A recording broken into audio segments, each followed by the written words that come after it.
में हम यहाँ पर जेनी को देखते हैं जो कि यहाँ पर किम की जान देना चाहती थी, बिकॉज यहाँ पर वो उससे रिवेंज लेने वाली है उसके मॉम डैड की डेथ का। इतने में वहां पर उसके सिर पर बड़ा सा वॉल तोड़कर गिरने वाला था, बट किम उससे हटाकर खुद बीच में आ जाता है, जिस वजह से यहाँ पर जेनी को रियलाइज होता है कि शायद से वो इस रिवेंज को कुछ ज्यादा एक्सट्रीम लेवल तक लेकर जा रही है। तो फिर यहाँ पर वो अपने भाई जैन से रिक्वेस्ट करते कि हमें उसे लेकर हॉस्पिटल जाना चाहिए।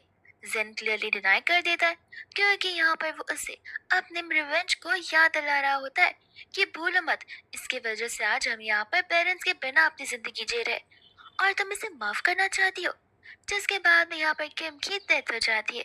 फिर दूसरे दिन यहाँ पर जेनी के घर पर एक ऐसा वीडियो बाहर आता है जो कि उस फ्रंट गेट के सीसीटीवी का फुटेज था, जो कि ऑलमोस्ट यहाँ पर गायब हो चुका था।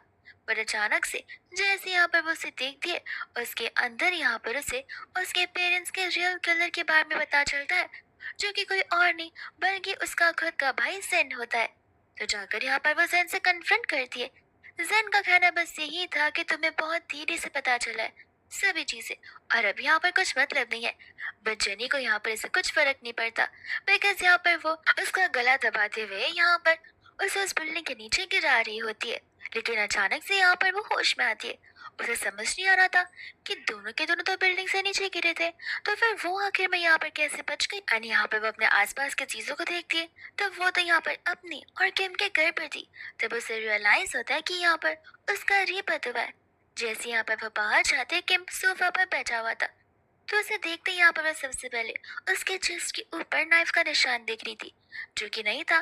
तो वह समझ जाती कि यहाँ पर वो उस समय में आ चुकी है जब उनकी शादी जो हुई थी। इतने में यहाँ पर किम उसे सारी चीजें करने से मना कर रहा था, और यहाँ पर वो उसे एक एग्रीमेंट दिया जा रहा था, जो कि डाइवोर्स एग्रीमेंट्स होते हैं। जेने को यहाँ पर अच्छे से पता है कि उन दोनों की शादी यहाँ पर सिर्फ और सिर्फ इस वजह से हुई है ताकि यहाँ पर जेन को कंपनी में प्रॉफिट हो सके। प्रीवियस लाइफ में यहाँ पर जेनी को उसी कमरे से इतनी सारी चीजें मिली थी जिनके अंदर साफ साफ जेनी को समझ आ गया था कि यहाँ पर किम एक साइकोपैथ है। जिसके बाद ही यहाँ पर जेनी ने ठान लिया था उसे दूर जाने का, पर उसे बाद में रियलाइज हुआ था, वो भी बहुत लेट, कि वो जैसा किम को समझिए वो ऐसा बिल्कुल नहीं है। बल्कि वो सारे के सारे एविडेंसेस खुद यहाँ पर जेन ने रखवाए थे, ताकि यहाँ पर वो जेनी के मन के अंदर डाउट को यहाँ पर पैदा कर ले। वही दूसरे में यहाँ पर प्रेजेंट में आते हैं जहाँ पर वो डिवोर्स लेने से मना कर देती है। किम यहाँ पर मन ही मन कह जा रहा था कि मैंने प्रीवियस लाइफ में प्रॉमिस किया था कि मैं तुम्हें यहाँ पर तुम्हारी फ्रीडम दूंगा, और हमें यहाँ पर पता चलता है कि बस जेनी का ही नहीं बल्कि किम का भी यहाँ पर रीबर्थ हुआ है, जहाँ पर वो जेनी को सेट फ्री करना चाहता है। और तो और यहाँ पर वो उसे बता भी रहा था कि इस डिवोर्स से यहाँ पर तुम्हारा ही फायदा होगा। 60% मेरी प्रॉपर्टीज के तुम्हें मिलने वाले हैं, और इनफ पैसे भी, जिससे तुम यहाँ पर आगे की अपनी लाइफ आराम से बिता सकती हो। बट यहाँ पर शाओ तुरंत ही मना कर देती है। किम कहता है कि हम एक साथ एक ही घर के नीचे नहीं रह सकते, तो वो कहती है कोई बात नहीं, अलग अलग बेडरूम में रह लेंगे, लेकिन मैं यहाँ पर डिवोर्स नहीं दूंगी। और पेट दर्द का बहाना देकर वहां से वो चली जाती है। किम यहाँ पर स्टाफ को सारे के सारी चीजें बता रहा होता है, कौन सी चीजें यहाँ पर शाओ को पसंद है और कौन सी नहीं पसंद है। इतने में स्टाफ बता रही थी कि मैडम का तो पेट दर्द कर रहा है, क्या मैं डॉक्टर को बुला दूं। बट किम मना कर देता है, बिकॉज किम को पता था कि यहाँ पर जेनी नाटक कर रही है। पर दूसरी यहाँ पर जेनी ऊपर से सब कुछ देख रही थी, तो जहाँ उसे रियलाइज होता है कि वो किम को कितने टाइम से गलत समझती आ रही थी। किम ने तब से लेकर अब तक उसके हर छोटी से छोटी चीजों का भी ध्यान रखा है, बिना यहाँ पर सेल्फिश बने। लेकिन वही थी जिसने यहाँ पर किम पर शक किया, और यहाँ पर बिना उस पर ट्रस्ट के असली रिवेंज लेने के चक्कर में उसकी जान लेना चाहा। तब यहाँ पर जेनी का मोटिव बस एक ही होता है कि किम को वो सब कुछ देना जो कि वो डिजर्व करता है, एंड यहाँ पर अपने मॉम डैड को सेव करना, इसके पहले कि यहाँ पर जेन उसे मैनिपुलेट कर कर सारी की सारी स्टोरी ही बदल दे। जिसके बाद यहाँ पर जेनी नेक्स्ट से चली जाती है अपने पेरेंट्स से मिलने के लिए, और वो उन्हें देखते ही यहाँ पर बहुत इमोशनल हो जाती है। आंटी को यहाँ पर जेनी की फिक्र होने लगती है। वो उन्हें कहती है कि अभी अभी यहाँ पर तुम्हारी शादी हुई है और तुम इतना जल्दी घर वापस आ गई, कहीं यहाँ पर किम ने तुमसे कुछ कह तो नहीं दिया। जेनी यहाँ पर इन बातों पर मना कर रही थी। वो उसे कहते कि नहीं, मुझे बस यहाँ पर आप लोगों की याद आ रही थी। ये सुनती आंटी कहने लग जाती कि 3 दिन तो हुआ है, पर जेनी कहती कि नहीं, ये 3 दिन मुझे यहाँ पे 3 साल की तरह लग रहे हैं, और मैं आपके बिना रह ही नहीं सकती हूँ। तो क्या आप यहाँ पर मेरे लिए अपना स्पेशल खाना बनाएंगी? आंटी यहाँ पर हंसने लगती है एंड कह रहे कि तुम्हें मेरी नहीं बल्कि मेरे खाने की याद आ रही थी। इतना बोलकर वो कुकिंग करने के लिए चली जाती है। वही दूसरे यहाँ पर जेनी के डैड भी उसे सेम क्वेश्चन कर रहे थे, पर जेनी बताती है कि घर पर यहाँ पर सब कुछ ठीक है। इनफैक्ट यहाँ पर वो कंपनी के बारे में पूछ रही थी, जहाँ पर कंपनी के कुछ डेटा लीक हो चुके थे। अंकल को हैरानी होती है। वो उससे पूछते कि आखिर तुम्हें अचानक से इन सभी चीजों के बारे में कैसे पता चला। जेनी बोलती कि ये सब छोड़िए, क्या आपको यहाँ पर किसी के ऊपर शक है? पर अंकल को यहाँ पर किसी के ऊपर डाउट था ही नहीं। उन्हें लग रहा था कि सारा का सारा काम यहाँ पर किसी आउटसाइडर को होगा। बट जेनी यहाँ पर बताती कि नहीं, ये काम किसी आउटसाइडर का नहीं बल्कि जेन का ही है। यहाँ पर वो हमारा ब्रेन वॉश करना चाहता है, हमें मैनिपुलेट कर कर हमारी सारी चीजों को अपनाना चाहता है। अंकल को बिलीव हो नहीं रहा था। जेनी कहते कोई बात नहीं, धीरे धीरे हमारे पास इस खुद ब खुद एविडेंस आने लग जाएंगे, जिनकी वजह से आपको भी यहाँ पे मेरी बातों पर ट्रस्ट हो जाएगा और बिलीव होगा कि सचमुच ये सब कुछ जेन ही कर रहा है। फिर उसके बाद में यहाँ पर जेनी चली जाती है किम के घर के पास में। असल में यहाँ पर प्रीवियस लाइफ से जब से उनकी शादी हुई थी, जेनी एक डिफरेंट घर में रह रही थी और किम भी यहाँ पर एक डिफरेंट घर में रह रहा था। एंड यहाँ पर वो दोनों एक दूसरे के लाइफ में इंटरफेयर भी नहीं किया करते थे। बट जेनी इस बार यहाँ पर ये सब कुछ नहीं चाहती थी। वो यहाँ पर किम के साथ एक प्रॉपर कपल जैसे रहना चाहती थी। इसलिए यहाँ पर वो चली जाती है जहाँ पर स्टाफ बताते हैं कि सर तो यहाँ पर कंपनी में गए हुए। तो जेनी यहाँ पर उसका वेट करने लगती है एंड डायरेक्टली यहाँ पर रात हो जाती है। जैसे यहाँ पर वो सो रही है तब वहाँ पर किम आता है। उसे किम की आहट से समझ आ जाता है कि किम आया हुआ है, तो वो तभी भी प्रिटेंड करती है कि वो सो रही है। किम उसे उठाकर बेडरूम तक ले चला जाता है। तब यहाँ पर वो उसे रोकती है, तो किम उसे इतना क्लोज आने से मना करने लग जाता है। जेनी उसे कहती है कि मुझे पता है अभी भी तुम यहाँ पर मेरे लिए वही फील करते हो, मेरी केयर करते हो। बट किम इन सभी बातों से डिनाई कर रहा होता है। जेनी यहाँ पर उसे कहती है कि प्लीज प्लीज मुझे बस एक मौका देकर देखो। माना कि यहाँ पर मेरी गलतियां हैं, लेकिन मैं यहाँ पर उन सभी गलतियों को सुधारना चाहती हूँ। किम उसे इग्नोर करते हुए जा रहा था, जहाँ पर वो खुद ही को थप्पड़ मारती है, जहाँ पर किम उसके हाथों को पकड़ लेता है। जेनी कहता है अगर तुम भी मारना चाहते हो तो मार लो, गुस्सा करना चाहते हो तो गुस्सा कर लो, लेकिन प्लीज मुझे यहाँ पर एक मौका दो। चाहिए तो यहाँ पर मुझे ऑब्जर्व कर लो। अगर ऑब्जर्वेशन के बाद भी अगर तुम्हें लगता है कि मैं बदली नहीं हूँ, तो तुम मुझे यहाँ पर डाइवोर्स के लिए बोल सकते हो। मैं यहाँ पर तुम्हें हाँ ही कहूंगी, जिसके बाद मैं यहाँ पर तुमसे लड़ूंगी भी नहीं। लेकिन प्लीज यहाँ पर मुझे एक चांस दे दो। इतने में यहाँ से वो चला जाता है, जहाँ पर जेनी को लग रहा था कि शायद से वो उसे अप्रूव बिल्कुल नहीं करेगा। बट वो तो वहाँ पर उसके लिए आइस पास लेने के लिए गया था। इतने में उसे कहते कि विच मीन्स तुम मुझे यहाँ पर चांस देने के लिए रेडी हो? किम कहते कि हाँ, सिर्फ 1 साल। 1 साल के बाद अगर यहाँ पर चीजें चेंज नहीं होती तो हमें डिवोर्स लेना ही होगा। यहाँ पर तो जेनी बहुत खुश हो जाती है कि किम ने यहाँ पर उसे मौका दे दिया है, जहाँ पर वो उसके डिसीजन को बदल कर जरूर जाएगी। वही किम का भी मोटिव यही होता है कि वो यहाँ पर जेनी के डिसीजन को बदलेगा, एक डाइवोर्स वाले डिसीजन में।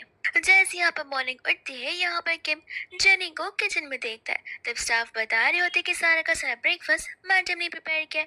एंड यहाँ पर किम जेनी को किचन में आने से मना कर देता है। तब यहाँ पर जेनी को बुरा लगता है। वो उसे कहता है कि तुमने यहाँ पर खाना मीट का या वेजिटेबल्स का बना है या फिर ऑयल का खाना बनाया है। इस बात को सुनकर यहाँ पर वो हंसती है, कहती कि जाने भी दो, नेक्स्ट टाइम मैं मेक श्योर करूंगी कि मैं यहाँ पर ऑयल थोड़ा कम डालूं। फिर इतने में यहाँ पर वो उसे रिक्वेस्ट कर रही होती है एक साथ रहने के लिए। किम मुझसे कहता है कि उससे कोई जरूरत नहीं है। जेनी बोलती कि अरे मैं फिलहाल यहाँ पर ऑब्जर्वेशन पीरियड में हूँ, तो जितना हम यहाँ पर एक दूसरे के साथ रहेंगे उतना ज्यादा बेटर होगा।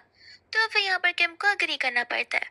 और जब वो ऑफिस के लिए निकल रहा था, तब जेनी उसे यहाँ पर सेफली जाने के लिए कहती है और साथ ही साथ यहाँ पर उसे गुड बाय किस भी करती है, जो देखकर तो यहाँ पर किम हैरान हो जाता है। जेनी जब यहाँ पर घर पर जाती है तब वो देखती है कि जेन आया हुआ है और सभी लोग यहाँ पर जेन के साथ कितने खुश नजर आ रहे।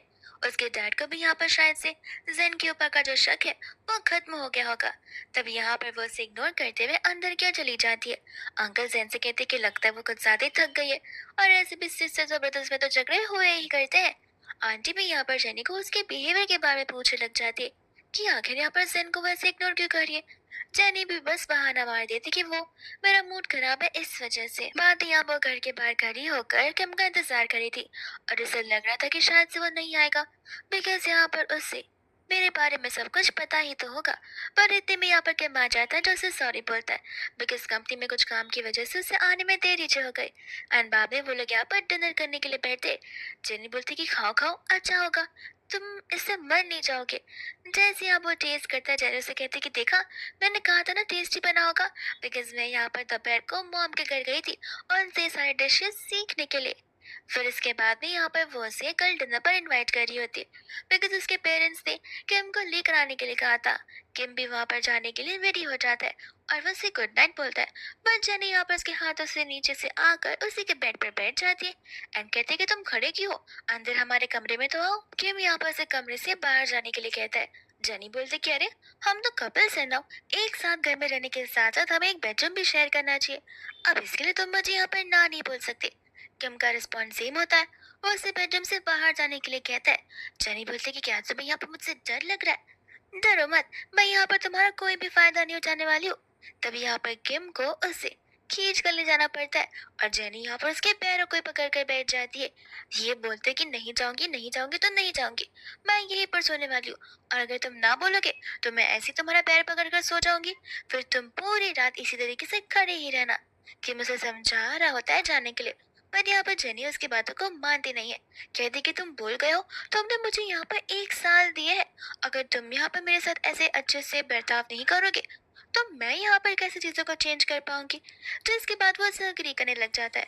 पर जेनी को पता था कि यहाँ पर किम बाद में उसे जाने के लिए बोलेगा, तो वो उसे पहले से ही वार्निंग दे देती है कि अगर तुमने ये सब कुछ सिर्फ छोड़ने के लिए कहा होगा तो याद रखना, मैं यहाँ पर तुम्हारे दरवाजे के बाहर ही बैठ जाऊंगी, पर जाऊंगी नहीं। किम बोलता है कि मैंने हाँ बोल दिया, मैं हाँ बोल दिया, मैं वापस अपनी बात से मुकरने नहीं वाला हूँ। तब जाकर यहाँ पर वो उसे छोड़ती है। यहाँ पर वो फ्रेश होकर आते और उसे कहने लगती कि तुम मुझे देख क्यों नहीं रहे हो। किम कहते कि क्यों, तुम क्या कोई जी की क्रिएचर हो जहाँ पर मैं तुम्हें देखते रह जाऊँ। एंड यहाँ पर वो हंसने लगती है जहाँ पर उसे पता था कि किम तो बस यहाँ पर मैगजीन पढ़ने का नाटक कर रहा है बिकॉज उसने यहाँ पर मैगजीन को उल्टी जो पकड़ी हुई है। इतने में वो नोटिस करती है कि किम ने बेड को तो एकदम डिवाइड करके रख दिया है। तो वो उसे कहते कोई बात नहीं, यही बेड एक दिन एक बेड हो जाएगा और फिर उसी बेड पर हम एक साथ सोएंगे। जिसके बाद यहाँ पर वो सोने के लिए चली जाती है और किम यहाँ पर जेनी को देखकर बस यही सोच रहा था कि आखिर यहाँ पर जेनी क्या कर रही है। क्या वो वापस से यहाँ पर उसके साथ ट्रिक्स प्ले कर रही है ताकि वो उसे मैनिपुलेट कर कर वापस से वही चीजें रिपीट कर रही है जो कि यहाँ पर उसने पास्ट लाइफ में की हुई है। एंड यहाँ पर जैसे वो सोती है वैसे वो उस बेडरूम से चला जाता है। जैसे यहाँ पर मॉर्निंग होती है वैसे यहाँ पर किम उसके बगल में होता नहीं है और जेनी को शक था कि कहीं मिडनाइट में वो कहीं चला ना गया हो। इतने में यहाँ पर स्टाफ बता दे कि सर तो लिविंग रूम है, तो वो भी सोफे पर जाकर उसके बगल में बैठ जाती है और कुछ बोलती नहीं है। किम को भी रियलाइज होता है कि शायद से जेनी को कुछ बोलना है पर वो बोल नहीं रही है। पर जैसे यहाँ पर जेनी करेज कर कर उसे बोलने जा रही थी, इतने में यहाँ पर किम को शीन का कॉल आ रहा था। उस नाम को देखते यहाँ पर जेनी को गुस्सा आने लग जाता है बिकॉज उसे अच्छे से याद है यहाँ पर शीन उसकी बचपन की फ्रेंड है। वो लोग यहाँ पर बचपन से नेबर हुआ करते थे और यहाँ पर प्रीवियस लाइफ में वो उसकी सेक्रेटरी भी थी जहाँ पर वो उसके बिजनेस में हर टाइम उसी के साथ रहा करती थी। हालांकि यहाँ पर जेनी को समझना था कि आखिर शीन का किम को लेकर क्या मोटिव है। किम यहाँ पर कॉल पिक ही नहीं कर रहा होता है। जेनी बोलती कि अगर तुम्हें पिक नहीं करना तब तुम मुझे फोन दे सकते हो, तुम्हारे बदले मैं उससे बात कर लूंगी। एंड यहाँ पर वो उसे फोन दे भी देता है। यहाँ पर जेनी बोलती कि कौन बात कर रहा है, शीन बोलते कि मैं शीन बोल रही हूँ और मुझे यहाँ पर किम से बात करनी है। जेनी बोलते कि माफ करना, वो क्या है ना, वो मेरे साथ कदर करके फिलहाल सो रहे, वो रात को हमको ज्यादा थक गए थे और तुम तो समझ सकते हो कि हस्बैंड एंड वाइफ की रात कैसी होती है, तो फिर वो तुम उन्हें बाद में कॉल कर लेना। इतना बोलकर यहाँ पर वो कॉल को कट कर देती है एंड कहती कि तुमने आज प्रॉमिस किया था कि तुम मेरे साथ यहाँ पर घर चलोगे लंच के लिए। तो फिर वो उसे कहता है कि याद है। जब जेनी खड़ी होकर जाने लगती है तो वो उससे बैठकर देख रहा था। जेनी बोलती कि लंच कहा था, डिनर नहीं, अभी चलना पड़ेगा। जिसके बाद वो भी उसके साथ जाने लग जाता है। यहाँ पे वो लोग घर पर पहुंचते हैं जहाँ पर कार में जेनी उसे कह रही थी कि पता है मुझे कि तुम यहाँ पर मुझसे कितना कोल्ड बिहेव करते हो, लेकिन प्लीज अंदर जाने के बाद थोड़ी सी एक्टिंग कर लेना और मेरे साथ यहाँ पर अच्छे से बिहेव कर देना। जैसे वो लोग घर में जाते हैं यहाँ पर हम जेन का एक रियल इविल फेस देखते हैं जहाँ पर वो सभी के सामने बस अच्छा बनने का नाटक कर रहा होता है। इतने में यहाँ पर अंकल उन दोनों को बहुत सारी बातों के बारे में क्वेश्चंस करने लग जाते हैं। जैन कहने लग जाता है कि मैं भी जानना चाहता हूँ कि आखिर मेरी सिस्टर की ये मैरिज लाइफ कैसी चल रही है। एंड यहाँ पर वो उसे ऐसे ताने मार के कह रहा था। बट यहाँ पर जेनी बोलती कि बहुत अच्छी चल रही है और डैड आपको एक्सरसाइज करना शुरू कर देना चाहिए, बिकॉज यहाँ पर आपको ग्रैंड चिल्ड्रन की गुड न्यूज़ बहुत जल्दी जो मिलने वाली है, तो उनके साथ खेलने कूदने के लिए आपकी स्ट्रेंथ भी तो बहुत ज़्यादा होनी चाहिए। इतने में यहाँ पर आंटी चली जाती है कुकिंग करने के लिए। तो जेनी भी यहाँ पर किम से कह रही कि तुम बैठ कर डैड के साथ बैठ करो, मैं यहाँ पर मम्मा की हेल्प कर कर आती हूँ। किम बोलता है कि ज़्यादा काम मत करना, तुम्हें आदत नहीं है। एंड यहाँ पर वो उसे थैंक यू बोल कर चली जाती है। आज यहाँ पर वापस से जेनी को पूछ रही थी कि क्या तुम्हारा और तुम्हारे भाई जैन का कोई झगड़ा हुआ है, बिकॉज आज फिर से तुमने यहाँ पर उसे इग्नोर किया है और तुम्हारे बीच कोई चीजें सही नहीं नजर आ रही है। जेनी बोलते कि ऐसी कोई बात नहीं है, ऐसे भी बस आपको तो पता है मेरी शादी हो चुकी है, तो फिर मैं यहाँ पर दूसरे लोगों को अपनी लाइफ में क्यों ही रखूं। आंटी उससे कहती कि वो तुम्हारा भाई है, कोई बाहर का दोस्त नहीं जो तुम ऐसे बात कर रही हो। जेनी बोलती कि पता है माँ, मैं तो बस यहाँ पर बाउंड्री सेट कर रही हूँ। और मन ही मन उसे पता होता है कि यहाँ पर पूरे के पूरे एंटायर फैमिली में जानी ज्यादा से ज्यादा ट्रस्ट सिर्फ और सिर्फ अपने भाई जेन को करती थी। और ये बात जेन को भी पता थी, इसलिए यहाँ पर उसके मॉम डैड की जान लेने के बाद जेन ने सबसे पहले मैनिपुलेट जेनी को ही किया था। और जेनी भी उसकी मीठी मीठी बातें में आ गई थी, तो फिर वो सेम चीज वापस से दोहराना नहीं चाहती थी। इतने में यहाँ पर जेन आ जाता है, जो जेनी से कहते हैं कि स्टडी रूम में मैं तुम्हारे लिए कुछ रखा है। एंड यहाँ पर जेनी को जाना नहीं होता, बट मॉम की वजह से उसे जाना पड़ता है। स्टडी रूम में यहाँ पर जेन जेनी को कहने लग जाता है कि आखिर तुम्हें हो क्या गया है? तुम उस पर्सन के साथ इतने अच्छे से क्यों बिहेव कर रही हो? जेनी बोलती है कि तुम क्या बोल रहे हो, मुझे समझ नहीं आ रहा। और उस पर्सन से तुम्हारा क्या मतलब है? उसका नाम किम है और वो मेरा हस्बैंड है। मैं अपने हस्बैंड के साथ ऑफकोर्स अच्छे से नहीं रहूंगी, तो और किसके साथ रहूंगी? जेन कहते कि तुम भूल रही हो, उस पर्सन की वजह से हमारे डैड की कंपनी ऑलमोस्ट बैंकरप्ट होने वाली थी। तुम्हें याद है ना, जिसकी वजह से हमारी सारी फैमिली तबाह हो सकती है। जेनी बोलती कि नहीं तो, आखिर तुम्हें ऐसी मिस इन्फॉर्मेशन कौन दे रहा है? बिकॉज इस बात का कोई एविडेंस है ही नहीं कि ये सब कुछ यहाँ पर किम कर रहा है। अगर पहले से कुछ ऐसा होता तो मेरी शादी यहाँ पर किम के साथ नहीं होती। और ऐसे भी शादी के बाद यहाँ पर मैं उसे कुछ ज्यादा लव करने लगी हूँ। रही बात मॉम डैड की, तो वो भी यहाँ पर किम से बहुत सेटिस्फाइड है। तो मुझे लगता है कि तुम्हें यहाँ पर अपने इस मिसकंसेप्शन को हटा देना चाहिए। यहाँ पर तो जेन को गुस्सा आ जाता है, बिकॉज यहाँ पर वो उसकी बातों में आ जो नहीं रही थी, तो वो दूसरा टैक्टिक यूज करना शुरू कर देता है। ये कहते हैं कि देखो वो एक अच्छा पर्सन नहीं है, तुम्हें पता है ना, बाहर यहाँ पर उसकी एक साइड चिक है। जेनी यहाँ पर हंसने लगती है, कहती कि कौन है वो खबरी, मैं भी उससे मिलना चाहती हूँ, बकवास बातें करना बंद करो। इतने में वहाँ पर किम आ जाता है, जहाँ पर वो उसे अपने साथ वॉक पर चलने के लिए कहती है बैकयार्ड में। जेनी और वो यहाँ पर हाथ पकड़ कर वॉक कर रहे थे और वो कहने लग जाते कि आई विश हम यहाँ पर रोज ऐसे ही वॉक कर पाए। किम उससे हाँ भी बोल देता है। जेनी इस बात को सुनकर और खुश हो जाती है। इतने में यहाँ पर किम उस वॉल को देखता है, जो वॉल यहाँ पर जेनी के ऊपर प्रीवियस लाइफ में गिरने वाली थी। जेनी उसे पूछती कि तुम्हें क्या हो गया? किम कहता कि कुछ नहीं, देरी हो रही है, हमें जाकर यहाँ पर लंच के लिए एक साथ बैठ जाना चाहिए। बाद में यहाँ पर वो लोग एक साथ बैठकर लंच करने लग जाते, जहाँ पर एक अच्छी हैप्पी फैमिली की तरह सब लोग हंसते खेलते बात कर रहे थे। अंकल कह रहे थे कि मेरी बेटी की शादी इतने अच्छे हस्बैंड के साथ हुई है, जहाँ पर मुझे टेंशन लेने की कोई जरूरत नहीं है। अब बस मुझे यहाँ पर जेन की शादी फिक्स करवानी है। जेन को यहाँ पर बहुत इरिटेट हो रहा था उन सभी को खुश देखते हुए। जब घर जाने का टाइम वापस आता है, तब यहाँ पर जेनी किम को थैंक यू बोल रही थी उसकी इसी तरीके से हेल्प करने के लिए। किम को यहाँ पर धीरे धीरे रियलाइज हो रहा था कि व्हाट इफ यहाँ पर जेनी सचमुच बदल गई है, तो शायद से मैं यहाँ पर जेनी के ऊपर वापस से ट्रस्ट कर सकता हूँ, ताकि हमारा रिलेशन थोड़ा और अच्छे से बिल्डअप हो जाए। यहाँ पर घर के अंदर भी वो लोग एक दूसरे का हाथ छोड़ते नहीं है। जेनी कहती कि मैं अपने कमरे में वापस जाती हूँ, इस उम्मीद में कि यहाँ पर किम उसे रोकेगा, बट उसे रोकता नहीं है, तो उसे यहाँ पर किम को रोकना पड़ता है। वो उसे कहने लग जाते कि तुम्हें नहीं लगता कि यहाँ पर मुझे अपने कमरे में नहीं बल्कि तुम्हारे कमरे में सोना चाहिए? किम कहते कि तुम्हारी मर्जी है। तो वो खुशी खुशी चली जाती है अपने नाइट ड्रेस लेने के लिए, पर अपने नाइट ड्रेस के साथ में यहाँ पर अपने सारे कपड़े, अपने सामान और अपने फेवरेट टेडी भी लेकर आ जाती है। विच मीन्स वो अब से यहाँ पर उसी के कमरे को अपना कमरा बना लेगी। किम यहाँ पर इतने सारे सामान को देखकर कहते कि ये सारे तुम्हारे नाइट ड्रेसेस है। जहनी कहते कि एक एक सामान मिलते गए और ये सभी सामान कितनी ज्यादा एसेंशियल है। इतना बोलकर वो शार लेने के लिए चली जाती है। जैसे वो शार लेकर आती है, उसके सारे सामान गायब थे, तो वो बाहर चेक करती है कि हमने फेंक ना दिया हो। किम मुझसे कहता है कि नहीं, मैंने सबको यहाँ पर प्रॉपरली रख दिया है। तो वो उसे थैंक यू बोलते हैं, यहाँ पर वो लोग सोने के लिए चले जाते, जहाँ पर धीरे धीरे वो किम के हाथ की ओर बढ़ रही थी, बट किम उसे रोकता है कि शांति से सो जाओ। जिसके बाद यहाँ पर उसे सोना ही पड़ता है, बट सोने के बीच ही यहाँ पर उसे पास्ट लाइफ के सारे नाइट में आ रहे थे। और यहाँ पर किम उससे कंसोल करने लग जाता है। जेनी की सभी बातों से यहाँ पर किम को जेनी के ऊपर डाउट होता है कि व्हाट इफ यहाँ पर जेनी का भी वापस से रीबर्थ हुआ हो, बिकॉज वो यहाँ पर वो सारी चीजें बोल रही थी जो कि यहाँ पर पास्ट लाइफ में हुई थी, फिलहाल अभी प्रेजेंट लाइफ में हुई नहीं है। इतने में यहाँ पर मॉर्निंग हो जाती है जहाँ पर किम जेनी को उठाने के लिए आ जाता है और जेनी यहाँ पर उठने के लिए रेडी बिल्कुल भी नहीं थी। तो किम यहाँ पर फिर 15-20 मिनट वेट करता है और वो तभी भी नहीं उठती है, तो वो उसे उठा कर ही बैठा देता है। जेनी बाद में यहाँ पर से रात के बारे में पूछती है जहाँ पर किम कहता है कोई बात नहीं, तो मैं से भी बाद में सो गई थी और ब्रेकफास्ट रेडी है, उठकर यहाँ पर आराम से ब्रेकफास्ट कर देना। इतना बोलकर वो ऑफिस के लिए निकल पड़ता है। फिर जेनी यहाँ पर चली जाती है उस पर्सन से मिलने के लिए जिस पर्सन ने यहाँ पर जेन का साथ दिया था। इंटरेक्टली यहाँ पर वैंग को जेन की सारी हरकतों के बारे में सारी बातें पता थी, तो बस यहाँ पर जेनी उससे सारी सच्चाई उगलवाना चाहती थी, जिस वजह से यहाँ पर वो उसे वार्निंग दे रही थी। बट यहाँ पर वैंग को डर किसी चीज का नहीं था, लेकिन तब तक जब तक जेनी यहाँ पर उसे एक रियलिटी चेक नहीं देती है। जेनी यहाँ पर उसे कहने लग जाती है कि तुम्हें क्या लगता है, मुझे पता नहीं होगा कि तुम्हारी शादी हो चुकी है और तुम्हारा 1 साल का बेटा भी है, जिसके बारे में तो यहाँ पर किसी को भी नहीं पता। सभी के अकॉर्डिंग तुम अभी तक सिंगल ही हो, लेकिन मैं तुम्हारे एंटायर फैमिली का कच्चा चिट्ठा लेके बैठी हूँ।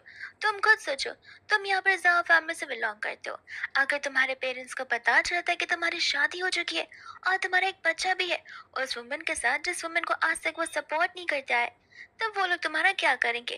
तब जाकर यहाँ पर वंग घबराने लग जाता है और वह सारी बातों से अग्री कर रहा था।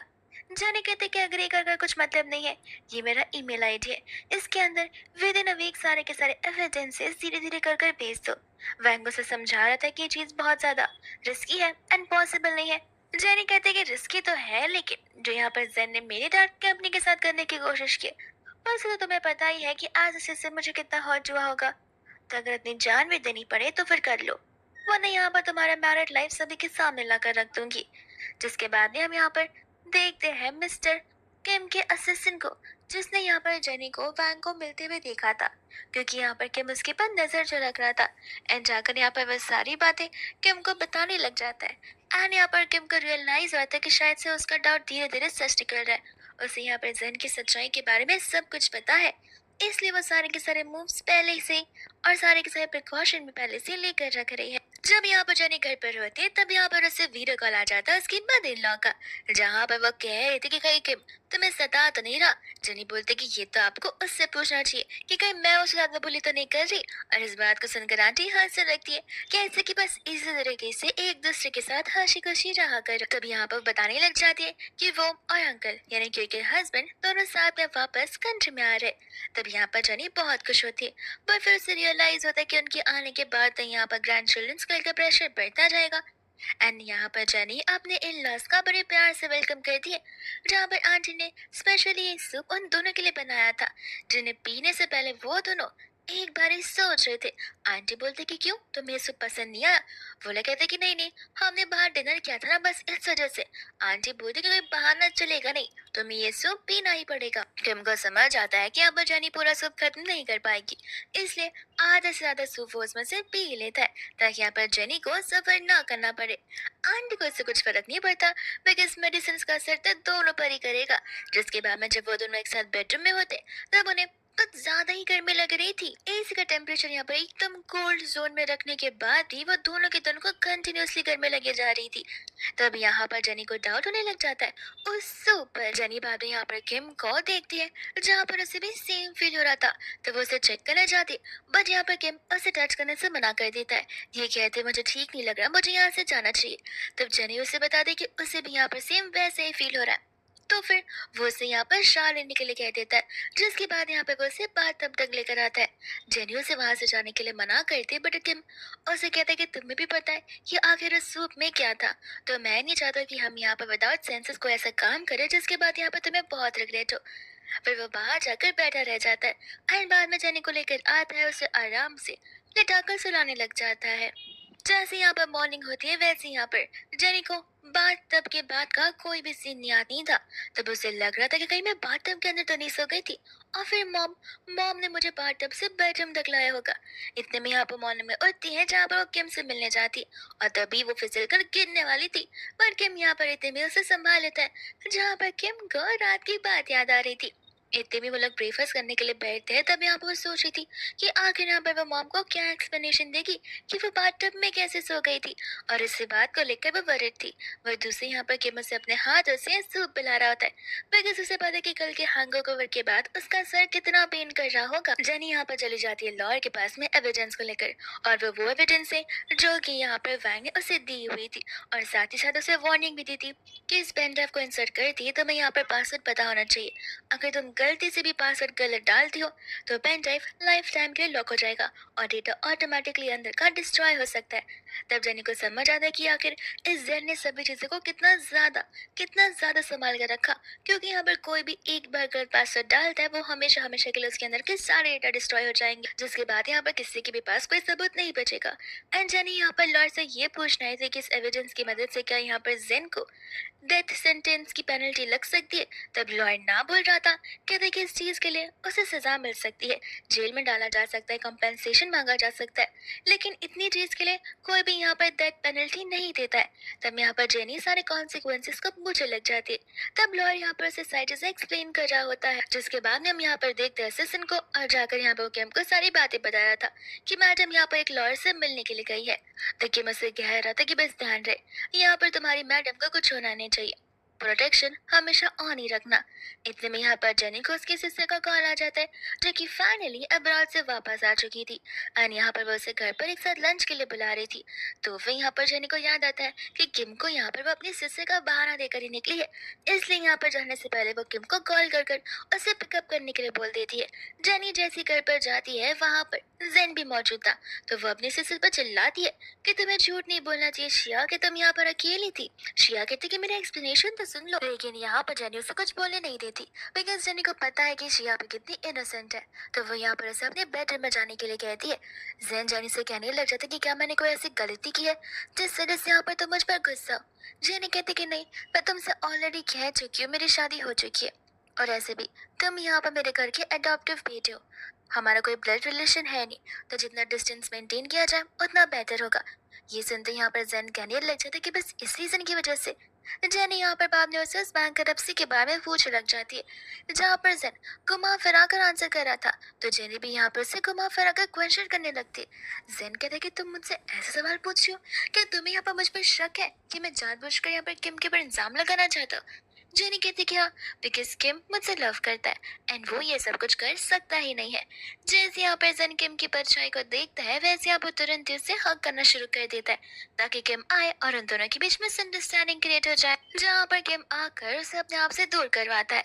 जिस पर यहाँ पर जेन जेनी से कहता है कि देखा, मैंने तुमसे कहा था नहीं कि इतना डोमिनेंट है। जेनी बोलते कि इसे डोमिनेटिंग नहीं प्रोटेक्टिव बोलते हैं। अगर तुम ये सब करोगे तो ऑफकोर्स वो मेरा हस्बैंड है, वो मुझे प्रोटेक्ट करने के लिए कुछ भी करेगा। मैं तुम्हें अभी से ही वार्निंग दे रही हूँ कि अपने लिमिट्स में रहो और अपनी हदों को पार ना करो, तब बेहतर होगा। जितना कहकर यहाँ से वो किम के साथ चली जाती है। यहाँ पर जेनी बेडरूम बनाकर उसे तान के बोली थी। किम बस यहाँ पर उसे ओके बोलता है। इतने में यहाँ पर वो उससे किस करती है तो वो बैक ऑफ कर देता है। जेनी बोलती कि देखो, मैं भी बहुत डोमिनेटिंग हूँ, अगर इस पर बैक ऑफ किए तो पक्का फाइट कर लूंगी। इतना कहते हुए यहाँ पर उसे किस करती है, जहाँ पर किम भी उसे किस बैक करता है, और ये किस यहाँ पर धीरे धीरे मेकअप में बदल रही थी। पर तभी वापस ये आ जाती है, जिस वजह से डर के मारे वो लोग एक दूसरे से दूर हट जाते। जेनी कहती कि नॉक कर कर नहीं आ सकती थी। शिया बोलती कि नॉक करने के लिए दरवाजा बंद भी तो होना चाहिए। अनिता में यहाँ पर कहने लगती कि एक्चुअली मैं यहाँ पर कुछ पूछने के लिए आई थी। तब यहाँ मुझसे कह रही थी कि मुझे समझ नहीं आ रहा कि आखिर आपका और ब्रदर इन लॉ का रिलेशन इतना ज्यादा स्ट्रॉन्ग कब से हो गया। जेनी कहती तब से जब से हमारी शादी हुई है। माना कि मैंने पहले कोई गलतियां की होंगी, लेकिन मैं बस यहाँ पर एक अच्छी वाइफ बनकर रहना चाहती हूँ, फॉरएवर किम के साथ में। तब यहाँ पर शिया उसके और यहाँ पर जेन के बारे में पूछ रही थी। जेनी बोलती कि देखो, पुरानी बातों को ना निकाला जाए तो ज्यादा बेहतर है, और यहाँ पर वो बातों को घुमाकर उसके एकेडमिक्स से बात करने लग जाती है, बिकॉज जेनी नहीं चाहती है कि कल को अगर जेनी यहाँ पर जेन का मेन मोटिव नहीं बन पाती है, तो जाकर यहाँ पर जेन शिया को टारगेट करना शुरू कर दे और शिया को इन सभी चीजों में ड्रैग करना शुरू कर दे। इस वजह से यहाँ पर वो शिया को इन सभी मैटर से बाहर ही रखना चाहती है। फिर हम यहाँ पर जेन को देखते हैं, शीन को देखते हैं, जहाँ पर शीन उसे कह रही थी कि आखिर मैं क्यों तुम्हारी इन सब चीजों में मदद करूंगी। जेन कहने लग जाती कि वो इसलिए बिकॉज तुम्हें यहाँ पर किम पसंद है, एंड आई थिंक तुम किम के लिए कुछ भी कर सकती हो, तो फिर यहाँ पर तुम्हारा मेन अचीवमेंट किम होना चाहिए और मेरी जेनी। बाकी तो हम यहाँ पर अगर एक दूसरे की हेल्प करेंगे तो जरूर यहाँ पर हमारा प्लान कामयाब हो जाएगा। तो फिर यहाँ पर वो उसकी हेल्प करने के लिए रेडी हो जाती है। एंड आज यहाँ पर जेनी का इस ऑफिस में न्यू डे होता है, जहाँ पर वो किम की कंपनी में ही काम करने वाली है। इतने में असिस्टेंट उसे पिक करने के लिए आता है, तो वो असिस्टेंट से कहती है कि मुझे बस यहाँ पे मेरा डेस्क बता दो और किसी को मेरी आइडेंटिटी के बारे में पता नहीं चलना चाहिए, और किम से कहना मत कि मैं आज ही आ गई हूँ। यहाँ पर वो उसकी बातों से अग्री करने लग जाता है। जेनी यहाँ पे अपने डेस्क पर जाती है, जहाँ पर उसके डेस्क पर ऑलरेडी सॉफ्ट टॉयज रखी हुई थी। इतने में यहाँ पर वो अपनी साइड वाली कलीग से बात करने लग जाती है, जो कि अच्छे से यहाँ पर सब सारी चीजें एक्सप्लेन कर रही थी। इतने में यहाँ पर मैनेजर आकर उन सभी को फोकस करने के लिए कह रहा था, बिकॉज यहाँ पर प्रेसिडेंट आने जो वाले थे। प्रेसिडेंट का नाम सुनते ही सबके फेस से 12 बज जाने लग जाते, और जेनी को लग रहा था कि सभी लोग लगता है यहाँ पर गेम से कुछ ज्यादा ही डरते। तो वो यहाँ पर अपनी कॉलीग को पूछने लग जाती है कि क्या यहाँ पर प्रेसिडेंट इतने ज्यादा स्कैरी है। वो कहने लग जाती कि हाँ, वो यहाँ पर यूजुअली आते नहीं है, और तुम्हारा आज पहला दिन है, तो क्या तुम यहाँ पर उनके फैमिली मेंबर हो। जेनी को अपनी आइडेंटिटी हिडन रखनी थी, इसलिए यहाँ पर वो उसे कुछ ज्यादा रिस्पॉन्स करती नहीं है। बोलती कि नहीं नहीं, मैं तो बस यहाँ पर एक नॉर्मल सी एम्प्लॉय ही हूँ। मैनेजर इतने में आकर उन्हें करंट मीटिंग के बारे में बता रहा होता है, जो कि 5 मिनट्स में होने वाली थी। एंड यहाँ पर वो जेनी को एक मेन टास्क देता है, जो कि आकर यहाँ पर पानी देने वाला था, बिकॉज एज ए न्यू कमर वो इस मीटिंग में नहीं आ सकती है। तब सभी के सभी एम्प्लॉयज ने यहाँ पर किम कंफर्म करते ही, या तुम पक्का श्योर हो, या सभी के सभी एम्प्लॉयज है। तब वो उसे बताता है कि नहीं, एक न्यू कमर है जो कि आपके लिए पानी लेकर आती होगी। जिसके बाद यहाँ पर जानी पानी रखकर जाने वाली थी, बट किम उससे होकर उस मीटिंग में बैठने के लिए कहता है। एंड वो रियलाइज करते कि जेनी को कितना बोर हो रहा है, तो वो मीटिंग को शुरू होने से पहले डिसमिस कर देता है। जेनी कहते कि इतनी जल्दी मीटिंग खत्म हो गई। ऐसे सुनाकर बताता है कि बॉस आपको ऑफिस में देखना चाहते। तब जेनी कहती कि क्यों, पहले दिन लगता है यहाँ पर कि मुझे फायर करना चाहता है। तो वो कहता है कि वो तो आपको यहाँ पर अंदर जाकर ही पता चलेगा। जेनी यहाँ पर जैसे उसे कैबिन में जाती है, यहाँ पर वो उसे अपने पास बुलाता है और उसे लैब पर बैठा देता है। जेनी बोलती है कि ऑफिस है, तो वो कहने लग जाता है कि अरे, घर पर तो तुम कितना ब्रेव रहती हो, और अब यहाँ पर तुम्हें डर लग रहा है। वो कहती है कि वो इसलिए बिकॉज वो हमारा घर है, जहाँ सिर्फ हम दोनों रहते हैं, और ये ऑफिस है जहाँ पर कोई भी आ जा सकता है। कि मुझसे कहते हैं कि तुम क्यों फिक्र कर रही हो, मेरी परमिशन के बगैर यहाँ पर अंदर कोई भी नहीं आ सकता है। इतना बोलते ही यहाँ पर वो उसे किस करने लगता है। एंड इतने में वहाँ पर उससे सुना जाता है, जहाँ पर जाने को बहुत एम्बैरेसिंग फील हो रहा होता है। वो लोग लिफ्ट में जा रहे थे, तभी भी यहाँ पर वो अपना फेस छुपा ही जा रही थी। इतने में जैसे वो अपने डेस्क पर बैठती है, उसी कलीग उसे कह रही थी कि आखिर तुम्हारे लिप्स को क्या हो गया। तब जेनी नोटिस करती कि उसका लिपस्टिक तो पूरा का पूरा स्मच हो चुका है। तो वो बहाने मारने लगती है कि वो क्या है ना, मैं स्नैक्स खा रही थी, इस वजह से लिपस्टिक ऐसी हो गई। इतने में जब लंच का टाइम आता है, तो वो कलीग लंच की तारीफ करी थी, बिकॉज यहाँ पर उनका लंच का मेन्यू एकदम एक्सक्लूसिव मेन्यू था, और जेनी को पता होता है कि वो लंच का मेन्यू वही मेन्यू है जो यहाँ पर जेनी को बहुत पसंद है। इतने में यहाँ पर से कलीग उसे फॉर्मर वाले लोगों के बारे में बताने लग जाती है, यानी कि वो कलीग जो कि यहाँ पर वर्क क्या करती थी, उसे यहाँ पर किम पसंद था, और तब यहाँ पर उसने बॉस को अप्रोच करने की कोशिश की। लेकिन बॉस ने तो यहाँ पर उसे ऑफिस से हमेशा हमेशा के लिए बैन कर दिया और फायर कर दिया। ये सुनते यहाँ पर जेनी सोचने लगती कि मानना पड़ेगा, बॉस कुछ ज्यादा ही क्रूअल और रूड है। इतने में असिस्टेंट यहाँ पर उन दोनों के लिए पेजेस लेकर आ जाता है, जिसके फोटो निकाल कर यहाँ पर जेनी किम को भेजती है और उसे थैंक यू बोलती है। उसी कलीग से पूछते कि आखिर तुम इतना मुस्कुरा कर किसके साथ बात कर रही हो। जेनी बताती कि वो हस्बैंड के साथ बात करी है, और तब उसी कलीग को पता चलता है कि जेनी की शादी हो चुकी है। जब वापस घर जा रही होती, तब यहाँ पर किम को फोटो भेजी थी। किम कहते कि फोटो क्यों भेज रहे हो, घर तुम साथ में जाने वाले। वो उसे देखती कि मुझसे बात मत करो, हम अभी भी यहाँ पर कंपनी के बाहर है, कोई भी हमें देख सकता है। और धीरे धीरे चुपके से जाकर कार में बैठती है, जहाँ पर किम जैसी कार में आता है, वो उसे किस करना शुरू कर देता है। जेनी बोलती कि कार कंपनी के बाहर खड़ी है, कोई भी हमें देख सकता है। तो वो उसे कहते कि पता चलने दो, ऐसे भी तुम यहाँ पर प्रेसिडेंट की वाइफ हो, कौन तुम्हारा क्या ही बिगाड़ सकता है। जिसके बाद यहाँ पर वो लोग घर के आ जाते हैं, जहाँ पर जेनी को देखकर किम बस एक ही थॉट ला रहा था कि जेनी का रिबर्थ हुआ हो या फिर ना हुआ हो, इससे मुझे फिलहाल फर्क नहीं पड़ता। मैं बस यहाँ पर जेनी के साथ एक प्रॉपर और एक नॉर्मल लाइफ जीना चाहता हूँ, अनलाइक पास्ट लाइफ की तरह। इसके बाद में यहाँ पर जब काम करने का टाइम होता है नेक्स्ट से, तब यहाँ पर निया जो है जानबूझकर जेनी को ढेर सारे वर्क को रीडू करने के लिए कह रही थी।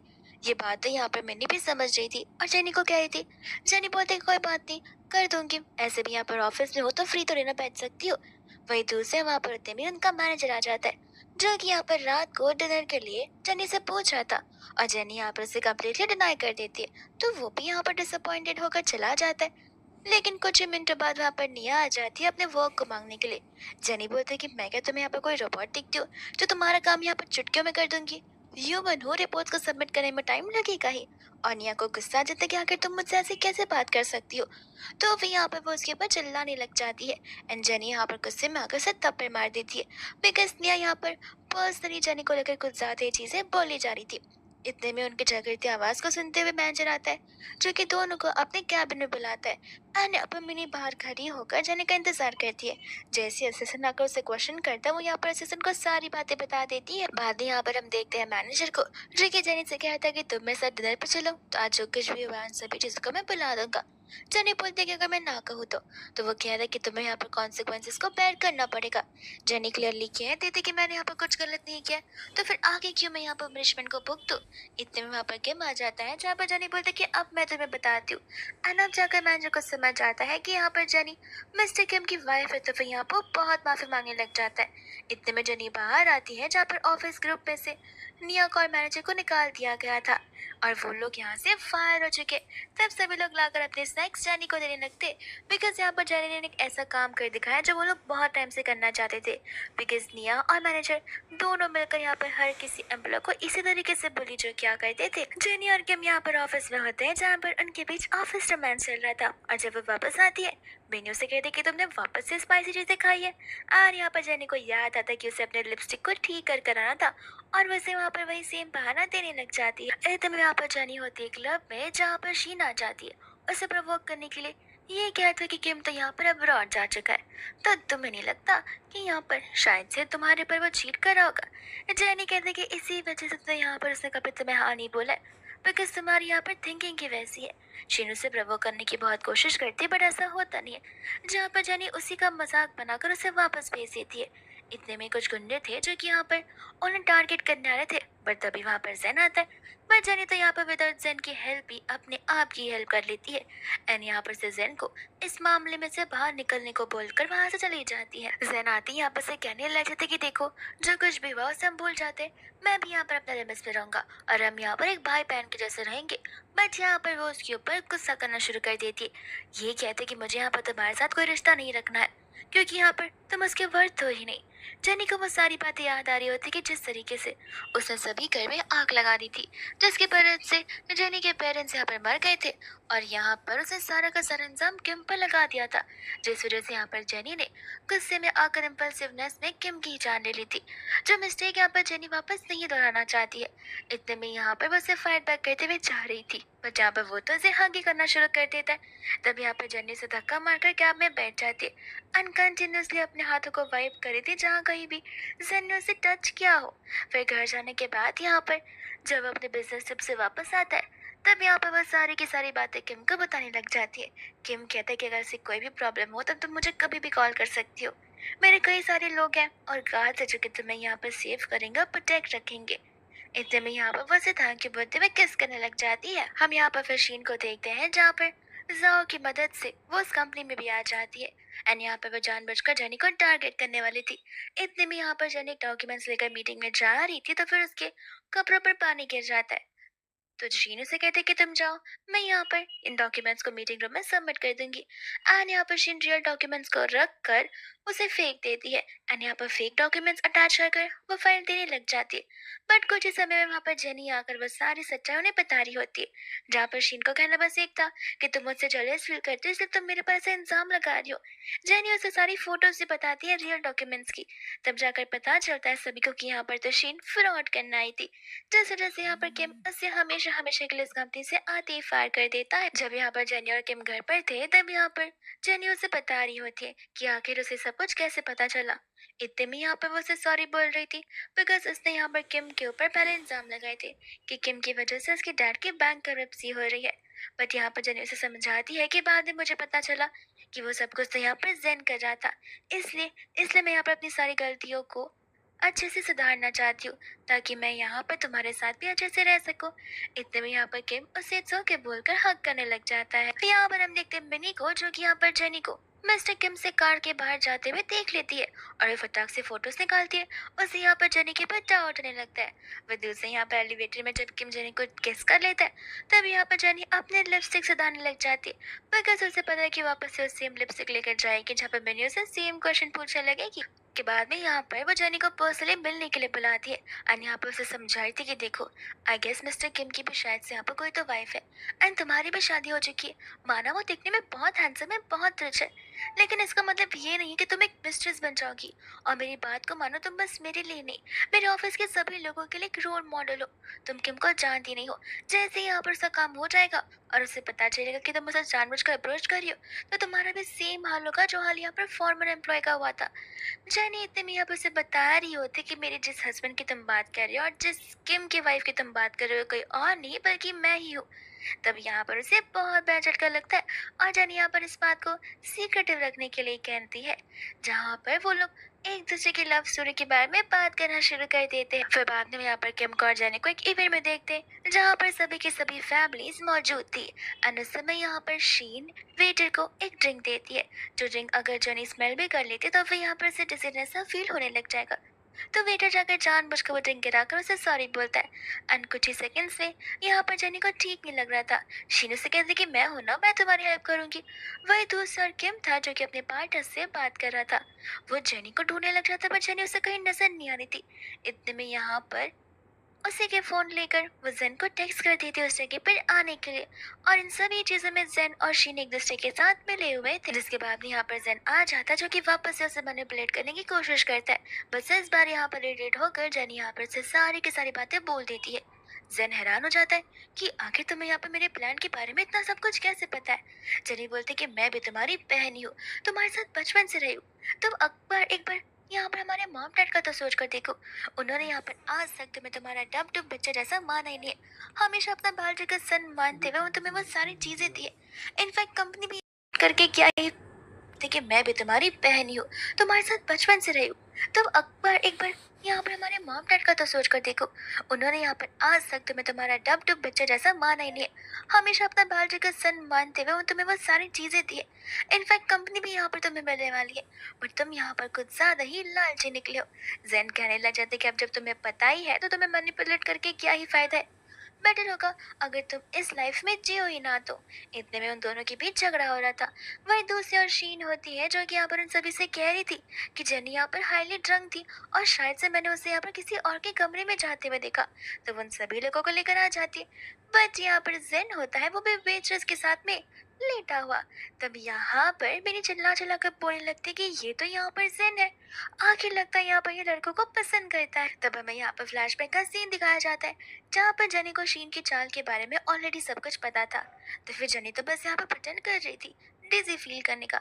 जैसे ही यहाँ पर से शीन जाती है और उसे शीन और जेन के बीच का ब्रेक मिलता है, तब से यहाँ पर उससे मिनी को कॉल कर कर सारी बातें बता दी थी। जिसके बाद में यहाँ पर मिनी की मदद से उसे सब कुछ अरेंज किया था। इतने में यहाँ पर पुलिस भी आ जाती है जो कि यहाँ पर शीन को अरेस्ट करके चली जाती है एंड यहाँ पर मिनी और जेनी का प्लान सक्सेसफुल हो जाता है। इसके बाद में यहाँ पर जेनी और किम घर पर होते हैं जहाँ पर जेनी उसे वो रिकॉर्डिंग सुना रही थी जो कुछ भी यहाँ पर उसे जेन ने कहा हुआ था। वो सब कुछ यहाँ पर उसे रिकॉर्ड किया था एज अ प्रूफ, ताकि वो यहाँ पर उसे गिरफ्तार कर कर एटलीस्ट उम्र कैद की तो सजा दे सके। ये सब कुछ सुनने के बाद यहाँ पर उन दोनों के बीच बातें होती है जहाँ पर दोनों को पता चलता है कि दोनों का यहाँ पर रीबर्थ हुआ है। तब जाकर जेनी को समझ आता है कि तुमने आखिर मुझसे डिवोर्स की बात क्यों की थी। इतने में वो लोग एक दूसरे को इमोशनली हग करने लग जाते हैं एंड किस, और ये किस धीरे धीरे पूरे वन नाइट में बदल जाती है। मॉर्निंग होते ही यहाँ पर किम जेनी को ढूंढ नहीं पा रहा था। तब यहाँ पर जेनी होते उसके कैबिन में जहाँ पर वो उसकी पर्सनल डायरी पढ़ रही थी, जिसके अंदर यहाँ पर किम ने जेनी के हर एक मूवमेंट को कैप्चर किया था। ये चीज देखकर जेनी और इमोशनल हो जाती है और उसे हग करने लग जाती है। वही दूसरे यहाँ पर हम देखते पुलिस को जो कि यहाँ पर जेन को अरेस्ट करने के लिए आई थी। सभी लोग जेन को सेव करना चाहते थे, इसलिए कहते कि कोई तो मिसअंडरस्टैंडिंग हुई होगी। पर इतने में यहाँ पर जेनी वो टेप रिकॉर्डिंग उन सभी को सुनाने लग जाती है एंड डैड से कह रही थी कि मैंने आपको शुरुआत में ही कहा था कि ये आपकी बस जान लेना चाहता है। इतने में वो लोगों को वो रिकॉर्डिंग में दिखाया जाता है जहाँ पर जेन की वजह से वैंग की मौत हो गई थी, बिकॉज यहाँ पर वैंग ने जेनी को सारे एविडेंसेस दिए जो थे। इसने यहाँ पर वैंग ने एक वीडियो रिकॉर्ड कर कर अपने आखिरी शब्द बोले थे। और अब जब यहाँ पर जेन ने किसी का मर्डर किया है तो उसके अकॉर्डिंग यहाँ पर उसे भी सेम सजा मिलने वाली है, जो कि डेथ पेनल्टी होगी। एंड यहाँ पर पुलिस उसे लेकर वहां से चली जाती है जहाँ पर जेनी के मॉम ने जेनी को थैंक यू बोले थे। और साथ ही साथ उन्हें बहुत बड़ा सदमा भी लगा था, बिकॉज उन्होंने अपने बेटे से ये सारी चीजें एक्सपेक्ट नहीं की थी। वही हम यहाँ पर देखते हैं किम को, जो कि जेनी को लेकर अपने इन लॉ से घर में रह जाता है। और वो लोग वापस से यहाँ पर ग्रैंड चिल्ड्रंस के बारे में बात करना शुरू कर देते। तब यहाँ पर हम एक हस्ती जो कि बहुत खुश है, और इसी हैप्पी फैमिली के साथ ये ड्रामा यहीं पर खत्म हो जाता है।